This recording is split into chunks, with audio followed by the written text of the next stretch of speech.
আলাইকুম ওয়া রাহমাতুল্লাহি ওয়া বারাকাতুহু। সংগ্রামী উপস্থিতি, ইসলামী আন্দোলন বাংলাদেশ আমরা সবসময় বলে আসছি, এই দেশের ইসলাম দেশ মানবতার কল্যাণে কাজ করে আসছে। এটা সত্য কথা বলে আজকে আপনাদেরকে এখন অল্প সময়ের মধ্যে বিদায় নেব। সত্য ঘটনা হলো, যখন এদেশের জুলাই আন্দোলন তৈরি হয়েছিল, এই দেশের কোন রাজনৈতিক মহল, রাজনৈতিক দল সরাসরি এই কথা বলতে পারে নাই আমরা জুলাই আন্দোলনের সাথে আছি।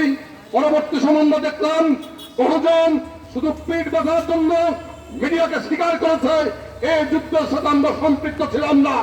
প্রিয় বন্ধুগণ, যখন 5 আগস্ট ইনশাল্লাহ প্রেসিডেন্ট বিদায় নিলাম, এরপর দেখলাম সুর পাল্টে গেল।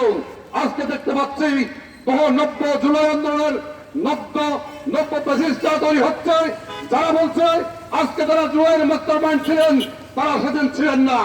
আমরা বলতে পারবো, আমরা ধন্যবাদ জানাই আজকের এই অবস্থান থেকে আমাদের বর্তমান স্পিকার, যিনি একটা সত্য কথা বলেছেন যে বিশ্বের চরমনাই জুলাই আন্দোলনের উপকার ছিলেন, জুলাই আন্দোলনের একজন শ্রেষ্ঠ নায়ক ছিলেন, থাকা সত্ত্বেও উনি কোন সুবিধা ভোগ করেন নাই।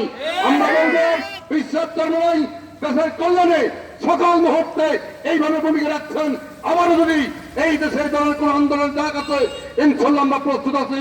প্রিয় উপস্থিতি, আমাদেরকে বুঝতে হবে আমাদের আন্দোলন শেষ নয়, কারণ 54 বছরের ইতিহাসে এই দেশে লুটেরা লেজুরা যেভাবে রাজনীতি করছে, এই রাজনীতিতে ইসলাম দেশ মানবতার কল্যাণ আসবে না। আমাদেরকে প্রস্তুত হইতে হবে।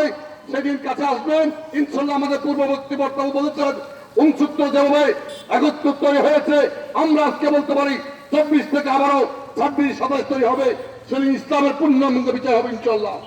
আজকের প্রোগ্রামে সবাইকে আসার জন্য আবার ধন্যবাদ জানিয়ে আজকের সাংবাদিক বৃন্দ আমাদের